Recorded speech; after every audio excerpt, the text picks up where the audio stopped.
히브리서 11장 20절입니다. 신약성경 366쪽에 있는 히브리서 11장 20절 말씀입니다. 오늘 본문 말씀 히브리서 11장 20절 말씀을 저와 여러분이 함께 말씀을 합독하도록 하시겠습니다. 믿음으로 이삭은 장차 있을 일에 대하여 야곱과 에서에게 축복하였으며.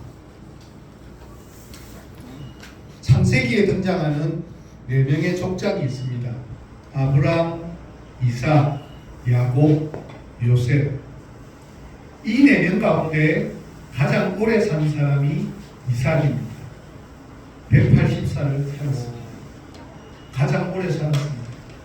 그러면 성경의 분량도 가장 길어야 될 것 같은데 성경의 분량은 가장 짧습니다. 뿐만 아니라 그의 생애 가운데 드라마틱한 이야기, 특별한 이야기도 거의 없기 때문에 성경의 분량이 이야기하는 책 거의 2장 정도에 집중적으로 소개되어져 나타납니다. 아브라함은 14, 15장 되니까 거기에 비하면 너무 짧죠. 이삭의 아버지는 누구입니까? 믿음의 원조, 믿음의 조상이라 일컬어지는 아브라함. 믿음의 특별한 사람이었고 그의 생애 가운데는 믿음에 관계된 여러 가지 사건들이 얼마나 많이 있었는지 모릅니다. 믿음에 특화된 사람이어서 제가 아브라함에 대한 설교를 4번에 걸쳐서 히브리서 11장에도 소개되어져 있고 이삭의 어머니 아브라함의 아내 이야기를 가지고도 한번 설교가 등장했을 만큼 굉장히 특별한 부분들입니다. 또한 그의 아들 야곱은 어떠합니까? 야곱도 성경에 엄청난 분량을 가지고 있고 여기 야곱에 등장하는 이야기 스토리는 너무나 무궁무진합니다. 더구나 야곱의 12아들이 이스라엘의 12지파가 되지 않습니까? 뿐만 아니라 야곱의 이름이 어떠합니까? 이스라엘로 나라 이름으로 자기 아들의 이름이 바뀔 정도로 특별한 삶을 살았습니다. 그러니까 이삭은 특별한 아버지와 특별한 아들 사이에 끼인 것 사이에 있는 정말 어떻게 보면 특별하지 않는 모습으로 소개되는 인생입니다. 그랬던 이삭이기에 성경의 내용도 굉장히 짧게 등장합니다. 어떻게 보면 나머지 3명의 족장들보다는 비교적 초라한 것만 같은 그의 생애입니다. 그러나 오늘 본문에서는 믿음의 주인공, 믿음의 선진들 가운데 한 명도 우리에게 소개합니다. 그 이유가 무엇일까요? 창세기 27장 1절 말씀입니다.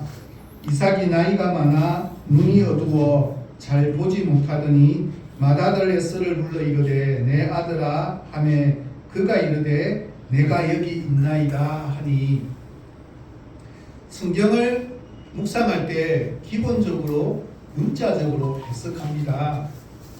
그러나 그 속에 감추어져 있는 또 다른 의미로 해석하면 성경을 총체적으로 바르게 볼 수 있습니다. 그래서 이 의미는 단순히 이삭이 눈이 나이가 많이 들었기 때문에 눈이 멀어졌다는 그런 뜻이 아니라 영적으로 판단하고 분별하는 능력이 약해졌다는 뜻이 이 속에 함께 들어 있습니다.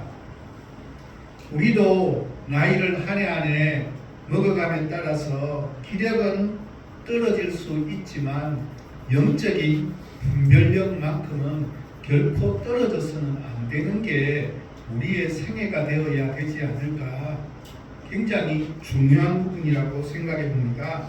창세기 27장의 사건이 일어났을 때 이삭의 나이가 140 전후라고 학자들은 그렇게 해석을 합니다. 성경에서는 이때의 이삭 나이보다 조금 젊었던 모세에 대해서 뭐라고 평가하는가 하면 신명기 34장 7절은 이렇게 이야기합니다.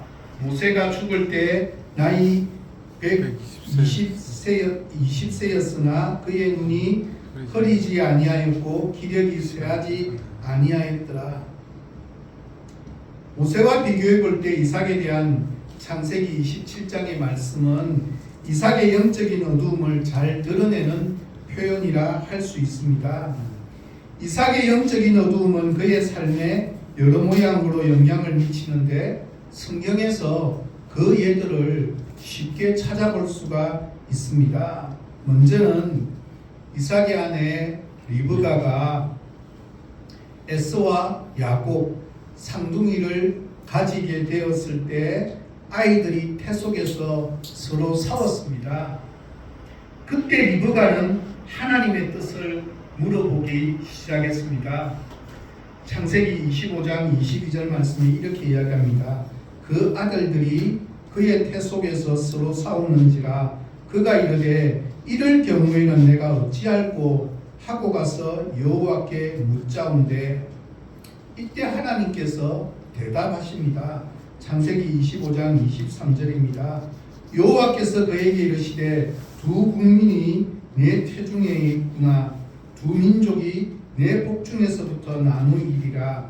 이 족속이 저 족속보다 강하겠고 큰 자가 어린 자를 섬기리라 하셨더라. 하나님이 이삭의 가정을 향한 계획은 너무나 분명하였습니다. 큰 자가 어린 자를 섬기겠다고 이미 태 속에 있을 때부터 하나님께서 가르쳐 주신 너무나 분명한 하나님의 뜻입니다. 형인 에서가 동생인 야곱을 섬기겠다라고 너무나 분명하게 말씀하셨습니다. 여기서 분명한 하나님의 음성을 들은 사람은 아내인 리브가입니다. 이 이야기를 부부가 의논하지 않았을 리가 없다라고 학자들은 한결같이 다 동일하게 해석합니다. 그 말은 이삭도 이 사실을 분명히 알고 있었다라고 그렇게 해석합니다. 하지만 이삭의 삶의 태도는 전혀 그렇지 않았다는 사실이 중요합니다. 창세기 25장 28절 말씀입니다. 이삭은 에스가 사냥한 고기를 좋아하므로 그를 사랑하고 리브가는 야곱을 사랑하였더라. 이 말씀에서 이삭의 영적인 상태를 알 수 있는 표현이 등장합니다. 무엇입니까? 비교하는 것. 비교하지 아니하는 거라고 하연이에게도 찬양을 했는데 비교를 하면서 편애하는 모습을 너무나 분명하게 설명하고 있습니다. 사람을 지나치게 좋아하거나 지나치게 싫어하는 것은 영적인 어두움을 나타내는 중요한 표징입니다. 아마 이삭은 장자니까 형인 에서를 동생 야곱보다 더 사랑했습니다. 이삭은 두 아들에 관해 하나님의 뜻을 분별하기 위해 금식하고 기도하고 말씀 묵상하기보다는 자신의 관점, 자신의 생각, 자신의 기준을 가지고 자신의 식욕을 더 앞세워서 좋아하는 모습을 성경에서 우리에게 가르쳐주고 있습니다. 그래서 이삭은 에서에게 말합니다. 창세기 27장 2절부터 4절까지 말씀입니다. 이삭이 이르되 내가 이제 늙어 어느 날 죽을는지 알지 못하니 그런즉 내 기구 곧 하살통과 활을 가지고 들에 가서 나를 위하여 사냥하여 내가 즐기는 별미를 만들어 내게로 가져와서 먹게 하여 내가 죽기 전에 내 마음껏 네게 축복하게 하라. 이삭은 하나님의 말씀을 순종하지 않고 하나님의 말씀에 따르지 아니하고 자신의 성향에 의한 개인적인 생각, 편견으로 인해서 에서에게 장자의 축복을 하려고 했습니다. 이 장면에서도 이삭은 자신이 죽을 날이 얼마 남지 않았다고 느껴지자 에서를 축복하고 인생을 마무리하려고 했습니다. 그런데 재미있는 것은 이삭은 이 사건이 있고 난 이후에도 40년이나 더 살았다라고 하는 사실입니다. 물론 사람이 자신의 죽음을 예측할 수야 없지만 이런 생각조차도 이삭의 영적인 어두움을 보여주는 예라고 할 수 있습니다. 더군다나 이삭이 에서를 축복하기 위해서 무엇을 요구합니까? 이삭은 에서가 만들어준 별미를 배불리 먹고 기쁨이 충만해진 상태에서 에서를 축복하고 싶었습니다. 사실 족장의 축복권은 재산을 나누어 주거나 유언을 하는 것과는 전혀 다른 아주 큰 질적인 차이를 가지고 있습니다. 여기에 대해서 박형용 교수는 세상이 감당하지 못할 믿음의 삶이라는 책에서 족장들이 축복하는 장자의 축복에는 4가지 요소가 담겨져 있다고 그렇게 설명합니다. 첫째는 장자는 가족에 대한 권리를 소유하는 것이다. 즉 장자의 계통을 통해 메시아가 태어나게 되는 것. 그는 그리스도와 진정한 관계를 갖게 되는 모든 통로가 장자로 인해서 주어지는 장자의 축복을 받은 사람에게서 주어지는 일이라고 밝히고 있습니다. 둘째는 가족 중 제사장이 될 수 있는 권한을 장자의 축복을 받은 사람이 가지게 된다는 의미입니다. 그는 하나님을 경배하며 하나님의 율법을 가르치는 권한을 부여받는 것과도 똑같습니다. 셋째는 가족 재산이 아니고 재산입니다. 가족 재산 중 유산을 다른 사람보다 배로 받을 수 있는 권한이 장자에게 있는 것입니다. 장자의 축복을 받은 사람은 배로 25%를 다른 사람이 받게 되면 50%를 받게 된다는 이야기입니다. 넷째는 그는 하나님과 언약 관계에 있는 것입니다. 하나님이 그의 하나님이 되고 그의 후손이 하나님이 된다는 뜻입니다. 이것이 족장이 가진 장자를 향한 축복권이었습니다.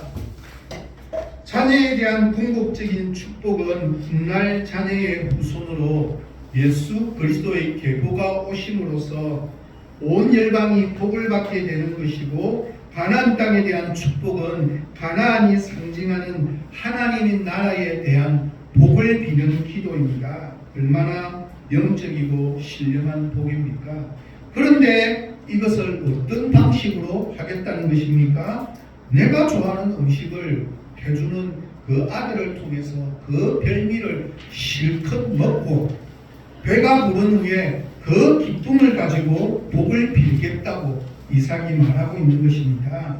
영적으로 잘 준비되어야 하나님의 복이 하나님의 복답게 잘 상속될 텐데, 이삭은 너무나 자신의 생각, 자신의 기준인 육체적인 방법으로 자녀를 축복하려고 합니다. 얼마나 영적으로 어두운 상태인지 모르겠습니다. 형인 에서를 향한 편에 이삭 자신의 주관적인 생각 때문에 하나님의 뜻이 가려지고 있습니다. 이삭은 자신의 선택을 합리화하려 했습니다. 우리가 하나님의 뜻이 아닌 우리 욕심을 따라 어떤 일을 선택할 때는 반드시 자신을 합리화시키는 일을 겪게 됩니다. 이삭의 선택의 과정에서 거친 합리화는 무엇입니까? 당시의 통념상 모든 축복은 장자를 통해서 흘러가게 되어 있습니다. 첫째에게 하는 것이 너무나 당연하다는 것입니다. 이삭은 당시 사회적 간섭대로 자신의 편애를 포장하고 합리화시켰습니다. 이삭은 하나님의 분명한 뜻이 있었음에도 사회적 통념과 보편적 간섭대로 자기를 합리화하고 에서를 축복하고자 했습니다. 이것을 홍정길 목사님의 믿음의 사람들에서는 이렇게 해석합니다. 하나님의 뜻이 분명히 그 가정에 임했는데도 이삭이 하나님의 뜻을 쫓지 않았던 것은 몇 가지 방해물이 있었기 때문이라고 해석합니다. 당시에 상식으로는 큰 아들에게 축복권이 내려가는 것이 당연한 일이었기 때문입니다. 하나님께서 어떻게 정하셨는가라고 하는 사실보다도 아버지인 자기로서는 큰 아들에게 장자의 축복권을 주어야 된다고 굳게 믿는 상식적인 사람이었기 때문입니다. 아울러서 이삭은 지극히 세속적인 삶을 우리에게 보여줍니다. 무슨 말인가면 이삭은 나이가 들었지만 여전히 식성이 고기를 좋아합니다. 다시 말해 좋고 나쁜 것에 평가하는 기준이 철저하게 자신의 입맛에 달려 있었습니다. 이삭은 자기 아들이 어떤 사람인가에 대해서는 관심이 없었습니다. 나에게 어떤 이익을 가져다 주는지에 따라서 평가하고 판단했습니다. 이삭의 이런 영적인 어두움은 이 축복 사건 전부터 그의 가족 전체에 영향을 미치고 있었습니다. 에서는 장자권을 팥죽 한 그릇에 팔아넘겼습니다. 그 정도로 에서는 하나님의 신령한 복에 대해서 전혀 관심이 없었던 아들입니다. 게다가 리브가는 앞으로 벌어질 모든 불행의 씨앗을 이 어머니 리브가를 통해서 사실은 찾아옵니다. 리브가는 이삭이 에서에게 하는 말을 엿듣고 야곱을 시켜 형이 받을 복을 가로채도록 온갖 거짓 술수를 만드는 일이 리브가를 통해서 만들어졌습니다. 야곱은 어머니 리브가의 제안을 듣고 처음에는 두려워하고 걱정했고 염려했습니다. 창세기 27장 12절입니다. 아버지께서 나를 만지실진데 내가 아버지의 눈에 속이는 자로 보일지라 복을 구사하고 저주를 받을까 하노라 하나이다. 그런데 이 이야기를 들은 어머니의 대답은 어떠합니까? 창세기 27장 13절입니다. 어머니가 그에게 이르되 내 아들아 너의 저주는 내게로 돌리리니 내 말만 따르고 가서 가져오라. 어머니가 아들에게 아버지를 속이라고 설득시키고 있습니다. 성경에는 등장하고 있지 않지만 아마 리브가는 그 축복은 너의 거야.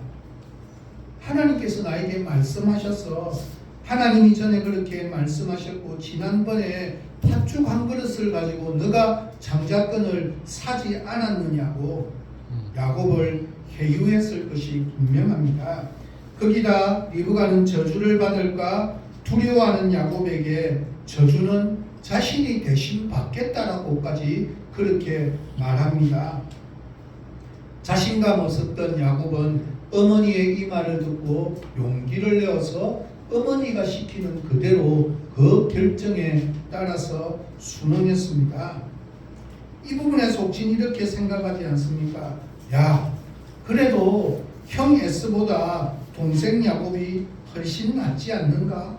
하나님의 복을 사모해서 형을 속여 장자권을 가졌고 아버지를 속였으라도 아버지의 장자권 복을 받아 하나님의 뜻을 이룬 것이 아니라고 생각하지는 않습니다. 그러나 이런 생각은 전혀 성경적인 생각이 아니라는 사실입니다. 성경은 사람을 속였으라도 하나님의 뜻을 이루라고 그 어느 부분에서도 말하고 있지 않다는 사실입니다. 우리는 이 후의 결과를 잘 알고 있습니다. 리브가는 이 사건 이후에 자기 말대로 아들을 잃게 됩니다. 거짓말이 들통나자 리브가는 야곱을 자신의 오빠인 라반의 집으로 보내게 됩니다. 그때 처음 생각에는 며칠 아니 몇 달 있으면 돌아올 수 있지 않을까라는 생각을 가졌습니다. 그러나 어떠합니까? 그곳에서 20년 동안이나 오히려 리브가가 죽고 난 이후에야 돌아오게 되었다는 사실을 우리는 잘 알고 있습니다. 아들을 위해서 선택한 방법이었지만 그 방법이 실제로는 아이를 다시는 눈으로 볼 수 없는 잃어버리는 방법이 되고 말았습니다. 하나님의 약속을 붙들고 하나님의 때와 하나님의 방법을 신뢰하면서 기다려야 했는데 육체의 방법, 거짓과 속임수라는 성경이 전혀 가르쳐주지 않는 방법으로 선택한 결과는 너무나 비참하였습니다. 아버지를 속인 야곱 또한 자신보다도 더 고단수인 외삼촌을 만나서 20년 동안 얼마나 힘들고 어려운 고통의 시간을 보내게 됩니까? 리브가와 야곱이 겪는 일련의 과정들을 볼 때 하나님이 야곱이 벌인 사건에 대해서 지지하셨다라고 보기는 결코 어렵습니다. 아니, 하나님의 말씀에 대해서 이렇게 자신들 멋대로 속이고 편애하고 이기적인 이삭과 그의 가족들을 돌보면서 이상하게도 히브리서 기자는 오늘 본문에서 무엇이라고 소개합니까? 믿음으로 이삭은 장차 있을 일에 대하여 야곱과 에서에게 축복하였으며, 우리가 볼 때에는 이삭이 리브가와 야곱에게 속아서 어쩔 수 없는 것이라고, 어쩔 수 없이 축복했는 것이라고 해석하는 게 나을 것 같은데, 본문은 놀랍게도 이삭이 믿음으로 축복했다고 말합니다. 이 말씀의 근거가 무엇일까요? 창세기 27장 33절 말씀입니다. 이렇게 이야기합니다. 이삭이 심히 크게 떨며 이르되 그러면 사냥한 고기를 내게 가져온 자가 누구냐? 네가 오기 전에 내가 다 먹고 그를 위하여 축복하였은즉 그가 반드시 복을 받을 것이니라. 이 부분을 하용조 목사는 다시는 야곱이라 부르지 말라 해서 이 부분을 이렇게 해석합니다. 이삭의 충격은 너무나 크고 컸습니다. 그래서 심히 크게 떨며라고 표현되어 있습니다. 이삭이 정말로 충격을 받은 까닭은 하나님 때문이었습니다. 그가 하나님의 뜻을 거역하고 몰래 에서에게 축복해 주려고 했는데 결과적으로는 야곱에게 축복해 준 셈이 되었기 때문입니다. 이삭은 여기에 대해서 너무나 큰 충격을 받아서 창세기 27장 33절에서는 심히 크게 떨며라고 그렇게 표현하고 있습니다. 아드 핑크라고 하는 목사는 히브리서 강의 두 번째 책에서 이렇게 이 부분을 해석합니다.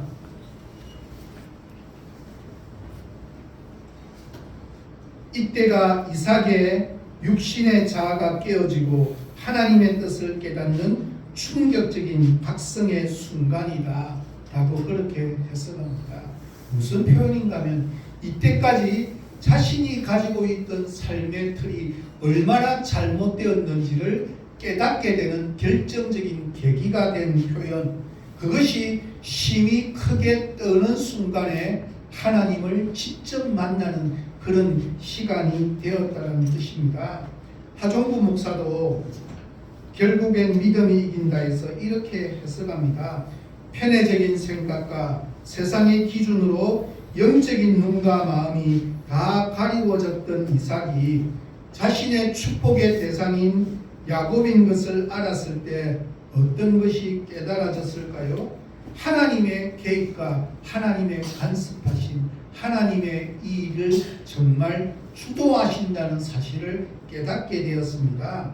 이삭 자신의 영적 둔감함 때문에 저지른 죄와 허물에도 불구하고 하나님의 계획과 뜻이 변함없이 세워졌다는 사실이 그 순간 깨달아지자 말할 수 없는 경건한 두려움이 밀려왔습니다. 놀랍지 않습니까? 그가 잘못된 삶을 살았다는 그것을 비로소 온전하게 깨닫게 되었습니다. 이때 이후로 이삭은 야곱을 축복한 일에 대해서 절대로 취소하지 않습니다. 에서가 어떠합니까? 울고 불며 나에게도 복을 달라고 막 떼를 쓰면서 울고 불고 난리를 치지 않습니까? 저도 축복해 달라고 몇 번이나 거절했음에도 불구하고 이삭은 여기에 대해서 노라고 분명하게 표현합니다. 이미 입 밖으로 내뱉어 버렸기 때문에 어쩔 수 없이 그러는 게 아니라 이제 이삭은 이제야 비로소 하나님이 가지고 계신 진짜 본질의 뜻이 무엇인지를 깨달았기 때문입니다. 이삭은 자신의 생각이 하나님의 뜻과 일치하지 않았다는 것을 인식하고 그의 마음속에 찾아온 두려움이 있었습니다. 이삭은 하나님이 그 섭리로 자신의 어리석고 악한 계획을 비정상적인 방법으로라도 교정시켜 주신 것을 믿음으로 받아들이게 되었습니다. 그 순간 이삭은 두 아들에 대한 하나님의 뜻이 무엇인지를 너무나 분명하게 명백하게 알게 되었습니다. 이삭의 믿음의 위대함은 바로 여기에 있습니다. 자기 자신은 에서를 더 사랑하고 에서에게 더 마음이 끌리지만 분명한 하나님의 뜻이 무엇인지를 깨닫게 되었고 나타나게 되었을 때 즉각적으로 그는 그 뜻에 순종했습니다. 이삭은 에서가 방성대곡하며 요청하지만 확고한 태도로 야곱이 복받을 것을 너무나 분명하게 청명합니다. 이것을 본문에서는 이렇게 표현했습니다. 야곱과 에서에게 축복하였으며, 어떤 믿음을 본문에서 설명합니까? 에서와 야곱은 쌍둥이 형제로서 에서가 형이고 야곱이 동생입니다. 따라서 이스라엘의 기준을 따르면 육신적인 형인 에서를 먼저 언급하고 다음으로 야곱을 소개하는 것이 당연하지 않겠습니까? 그런데 히브리서 본문에 보면 야곱이 먼저 나오고 있습니다. 왜 그렇습니까? 야곱이 하나님의 택하신 하나님의 약속의 아들인 것을 이삭이 믿음으로 받아들였음에 대한 표현을 히브리서 기자는 순서를 바꾸어서 소개하는 것으로 우리에게 가르쳐주고 있습니다. 큰 자가 어린 자를 섬기리라. 야곱이 장자의 축복을 받도록 되는 것, 이것이 하나님의 섭리요 하나님의 뜻이었습니다. 이삭은 하나님의 섭리에 이제야 비로소 기꺼이 순종했습니다. 이런 의미에서 이삭의 믿음을 설명한 표현이 야곱의 이름이 먼저 등장하는 축복으로 우리에게 소개하고 있습니다. 이것을 히브리서 기자는 이삭의 믿음으로 우리에게 가르쳐 줍니다. 자신의 연약함과 어둠 중에도 하나님의 뜻이 왜곡되지 않고 이루어지는 것을 보면서 이삭에게 영적인 각성이 일어났습니다. 이삭이 야곱을 라반의 집으로 보내면서 축복하는 내용을 보면 변화된 상태가 어떤지를 깨달을 수 있습니다. 경건한 두려움과 영적 각성을 경험한 뒤에 영적으로 밝아진 이삭은 믿음의 족장으로서 아들 야곱을 축복합니다. 그것이 창세기 28장 1절부터 4절까지 내용입니다. 너는 가나안 사람의 딸들 중에서 아내를 맞이하지 말고 일어나 밧단-아람으로 가서 네 외조부 버두엘의 집에 이르러 거기서 네 외삼촌 라반의 딸 중에서 아내를 맞이하라.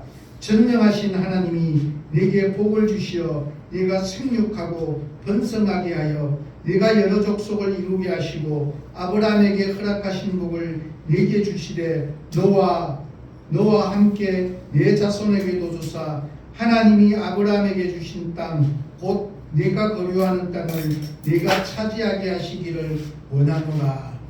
이번에는 속아서 기도하는 내용이 아닙니다. 아내가 시켜서 기도해 주는 것도 아닙니다. 이삭 본인이 스스로 정말 자신의 의지에 의해서 축복하는 기도입니다. 그는 실패했지만 그 실패를 통해서 너무나 분명하게 하나님의 뜻이 무엇인지를 배웠습니다. 인간의 뜻이란 하나님 앞에서 얼마나 무모한 것이고 하나님의 뜻만이 바른 것임을 그는 비로소 깨닫게 되었습니다. 이삭은 하나님의 뜻이 어디에 있는 줄을 알고 하나님이 원하시는 것이 무엇인지를 알게 되었을 때 그는 그 말씀을 너무나 분명하게 붙잡을 줄 아는 사람이었습니다. 이삭의 믿음 가운데 우리가 꼭 기억해야 할 믿음은 인간적 자아의지를 극복하고 하나님의 뜻을 온전하고 전적으로 따르는 믿음의 모습입니다. 살다 보면 내 뜻과 하나님의 뜻이 충돌할 때가 얼마나 많이 있는지 모릅니다. 이것을 하고 싶습니다. 내가 보기에는 저것이 더 좋은 것 같은데 라는 생각을 가질 때가 얼마나 많이 있는지 모릅니다. 그러나 하나님의 뜻 앞에서 나를 내려놓을 줄 아는 사람만이 하나님의 바른 복을 경험하게 되고 누리게 된다는 사실을 이삭을 통해서 우리에게 보여주고 있습니다. 축복을 이어주는 믿음은 하나님의 뜻과 내 뜻이 서로 충돌하게 될 때 내 뜻을 얼마나 기쁘게 포기하고 하나님의 뜻 앞에 순종하는 사람들인지를 통해서 깨닫게 됩니다. 아직도 하나님의 뜻과 내 뜻 사이에서 갈등을 겪고 있습니까? 이것만은 절대로 안 된다라고 하나님께 고집부리고 있는 부분은 혹시나 없습니까? 하나님의 뜻 앞에 나를 내려놓을 때 주님은 우리 삶의 결단을 통해서 하나님의 뜻을 이어가신다는 사실입니다. 그런데 사실 이 축복도 어떤 축복입니까? 본문에서는 장차 있을 일에 대하여 축복하였다라고 그렇게 말씀하고 있습니다. 박상훈 목사는 히브리서 11장 강의 믿음의 행진에서 이 부분을 이렇게 설명합니다. 아브라함은 하나님의 약속을 믿었습니다. 그는 믿음으로 하나님의 약속을 받았습니다. 그러나 그는 자신의 생애 동안 하나님의 약속이 이루어진 것을 보지 못했습니다. 그럼에도 아브라함은 낙심하지 않았습니다. 그는 믿음으로 그의 아들 이삭에게 하나님의 약속을 물려주었습니다. 이삭도 하나님의 약속을 동일하게 아버지 아브라함처럼 약속으로 받았습니다. 믿음으로 받았습니다. 그의 생애 동안에도 하나님의 약속은 성취되지 않았습니다. 이삭도 역시 가나안 땅을 차지하지 못했고 큰 민족을 이루지 못했습니다. 그로 인해서 천하 만민이 복을 얻게 된다는 것을 그는 보지 못했습니다. 그러는 가운데 이삭은 어느덧 나이가 들어서 임종을 맞이하게 되었습니다. 그때 이삭은 자기 아들에게 뭐라고 말했다는 것입니까? 야, 하나님의 약속은 또 이루어지지 않았어. 하나님의 약속을 붙들고 있어봐야 소용이 없다라고 그렇게 말하는 것이 아니라 이삭의 생전에 이루어지지 않은 것을 볼 수 있는 가망도 없는 그 약속이었지만 그것을 믿음으로 바라보았고 믿음으로 그 자녀들에게 그 복을 계속해서 이어서 축복했다는 사실입니다. 하나님의 언약이었기에 그 약속을 굳게 믿고 이삭은 축복합니다. 여기서 장차 있을 일에 대하여 축복했다는 말은 반드시 이루어질 줄을 너무나 분명하게 믿고 있었다는 뜻이 이 속에 같이 표현되어진 의미입니다. 장차 오게 될 일에 대해서 마음껏 축복했습니다. 이것이 바로 이삭의 믿음이었습니다. 믿음을 가지게 되면 앞으로 펼쳐질 일이 내 생애가 아니라 내 생애 이후에 일어날 일마저도 그것을 믿음으로 받고 그것을 자녀들을 부여잡고 축복하며 기도한다는 사실을 우리에게 보여주고 있습니다. 믿음을 가지면 자녀들을 향해 축복합니다. 자녀를 축복하고 다른 사람을 축복하는 것은 특별한 사람만이 하는 것이 아닙니다. 우리 모두에게도 주어진 축복권이 있습니다. 하나님은 우리를 축복의 통로로 사용하시기를 원하십니다. 자녀들을 위해서 마음껏 축복하며 기도해 주시기를 소망합니다. 저도 예전에 부목사 때는 그랬어요.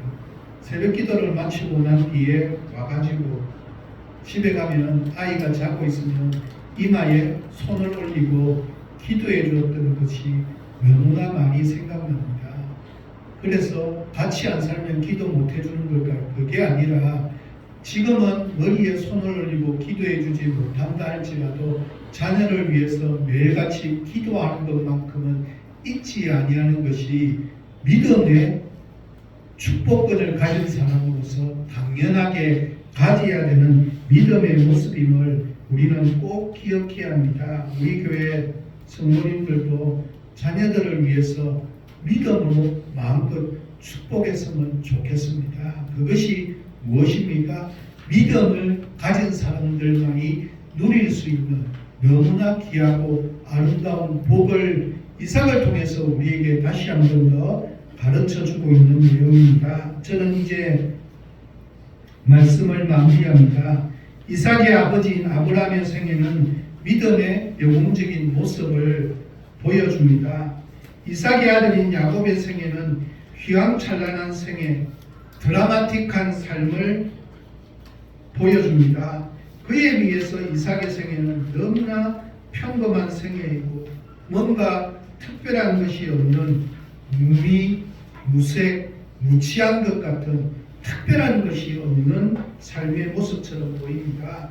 그러나 이삭은 믿음의 선진들의 너무나 당당하게 믿음의 이름에 올리게 되었습니다. 왜냐하면 처음에는 하나님의 뜻을 정확하게 알지 못했지만 일단 하나님의 뜻이 무엇인지 정확하게 깨닫고 난 이후에는 너무나 확고부동하게 변하지 않고 흔들리지 않고 그 뜻을 전적으로 순종하는 모습을 우리에게 보여주고 있습니다. 우리는 하나님의 분명한 말씀이 있음에도 내 자신의 성품이나 생각에 맞지 않기 때문에 말씀을 따르기보다 내가 원하는 방향을 끝까지 고집하지는 않습니까?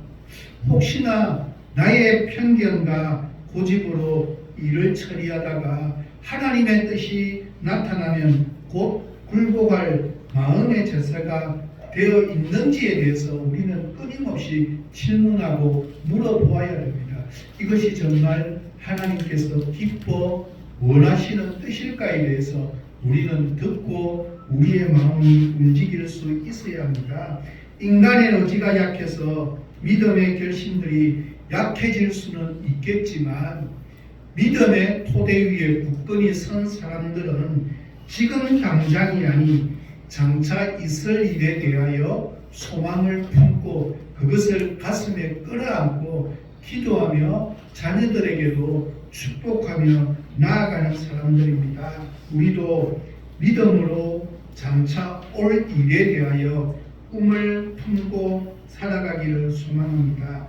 우리의 꿈은 하나님이 주신 꿈은 반드시 이루어질 때가 오게 되리라고 저는 너무나 분명하게 믿습니다. 그래서 목회자가 되었습니다. 또한 우리도 우리의 육신적인 뜻을 꺾어버리고 하나님의 뜻을 앞세우면서 하나님의 뜻에 날마다 순종하면서 살아가야 합니다. 우리는 약해질 수는 있지만 바른 믿음의 소유자는 하나님의 뜻이 밝혀지는 순간부터는 나의 고집, 나의 유익을 따르지 않고 하나님의 뜻에 굴복하며 살아가며 변하지 않고 흔들리지 않는 모습을 우리에게 이삭을 통해서 가르쳐 줍니다. 아울러 우리가 축복의 통로요, 축복의 시온의 대로임을 알기에 우리의 자녀들과 우리의 이웃들에게도